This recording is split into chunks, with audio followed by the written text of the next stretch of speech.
welcome back to my channel. Hope you're all doing well out there. And today we're going back to the early 80s for an action movie. But before we get into it, do me a favor, like, comment, and subscribe. Subscribe. I greatly would appreciate that. Also, as always, a shameless plug for my TeePublic store. I'll leave a link for that in the description box below.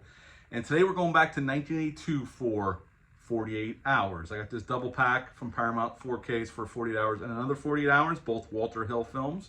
Walter Hill directed this film. This film came out December 8th of 1982. It's rated R. It's an hour and 36 minutes long, had a budget of $12 million, and upon release that year, it made $78 million.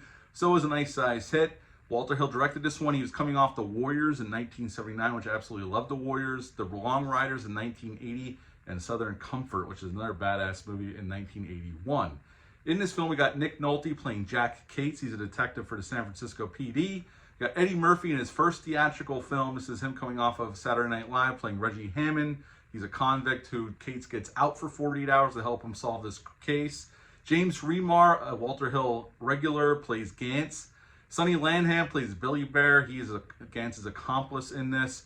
And David Patrick Kelly, another Walter Hill staple, plays Luther in this film.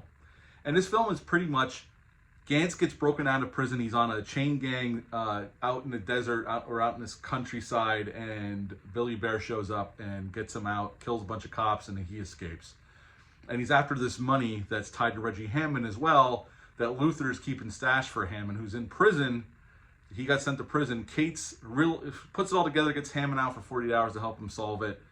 A lot of people end up getting killed. We get a lot of gunfights and whatnot, and at the end of the day, they end up killing Gantz and Billy Bear, and that's the end of 48 hours. What to like about this film? The chemistry between Nolte and Murphy. I mean, they hate each other for the majority of this film. It's not until the end where we see them actually start to, kind of like each other and maybe respect each other. But their banter back and forth is great. Eddie Murphy had the secret sauce back then. I mean, this is his first movie, but then obviously he would go on right after this to do Trading Places with John Landis and Dan Aykroyd, which ended up catapulting him because then he did Beverly Hills Cop the year after that, and so on and so forth. I mean, he was huge in the 80s and even in the 90s, but, he started to slip then after he went, just that's how it goes in Hollywood. But here, he just has that secret sauce, and most of their dialogue between each other, between Nolte and Murphy, were improvised by the actors on set, and Walter Hill encouraged that. Now, this movie was a little bit longer, and it was cut down to an hour and, an hour and 36 minutes long. It wasn't cut down quite as much as another 48 hours, which we're going to talk about another 48 hours, because I actually saw another 48 hours in the movies in 1990. Way too young to see it, but I was able to see it in the theaters, and I like that one as well. We'll talk about that. The bad guys here. I mean, I love James Remar. I love him whenever he shows up, and he's fantastic here as Gantz, and so is Sonny Landham. Although Sonny Landham back then, well, he's passed away, but he had a reputation for being a rough guy. Like, he was not, I mean, there were stories from Predator where they had to hire a bodyguard to protect everybody else from Sonny Landham, because he was just he would get himself into trouble, and he was just a hard-nosed kind of guy. And on this set, he actually got arrested and almost missed his opportunity to be in the movie.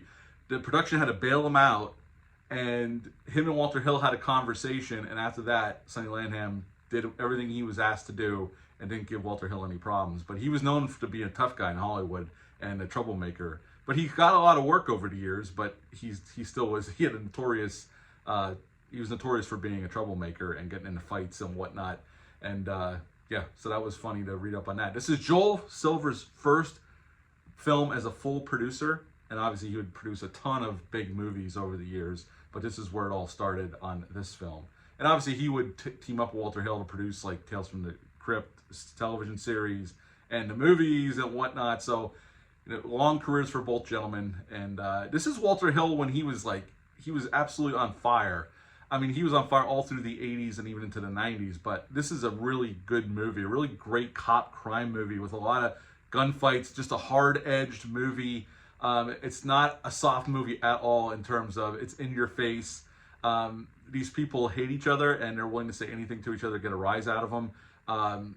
So this is early 80s stuff, and it's all fantastic, all done for real, all squib hits, all that stuff, and it looks fantastic. And Walter Hill is a master at staging gun battles, and here is no different. And if you love this movie, I gotta be honest, this 4K looks really good.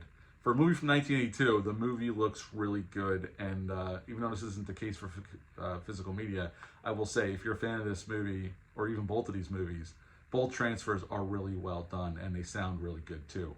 At the end of the day, I really like this movie. It's a movie I've always liked, and rewatching it last night just reinforces how great of a cop action movie this really is. There's great character actors, more than I didn't even mention here. You know, Frank McRae plays the captain.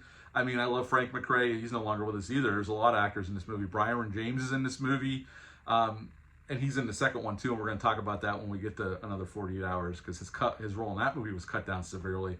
But this is a great movie with some great performances, and I would give 48 Hours a 9 out of 10. 9 out of 10 for 48 Hours. Have you ever seen this movie? Leave a comment down below. Let me know. Hit the thumbs up. Hit the subscribe button. Share this video. I greatly would appreciate that. That's it for this one. But until next time, bye.